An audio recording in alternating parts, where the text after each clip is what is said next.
A Eurostar train hasn't stopped in Ashford since March. Another won't arrive for over a year. With an entrance empty, this station feels a lot less international. Trains mean trade for taxi drivers such as Tyrone, who've had it tough since lockdown. His company relies on Eurostar passengers. What is your reaction to the fact that Eurostar won't be stopping here until 2022? Initial reaction, a nail in the coffin again. Tyrone thinks the company's decision is short-sighted. Why put a time limit on something that nobody knows at the moment? We're all in the same boat, no matter what business, and it just needs to be a more flexible approach, a more scalable approach. Coronavirus and the quarantine that's followed has had a huge impact on Eurostar.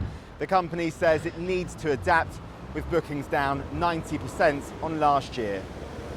Unions say the government should be doing more. Ashford's MP tells me he's on the case.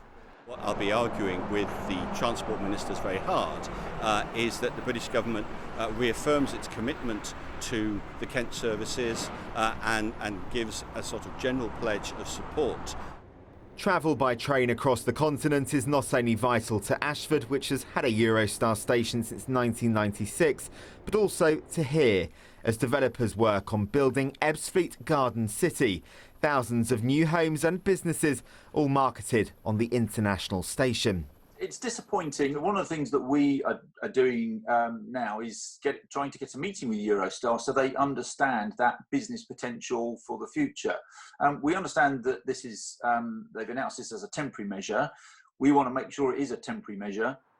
So does Kent's Chamber of Commerce. Joe James is its chief executive.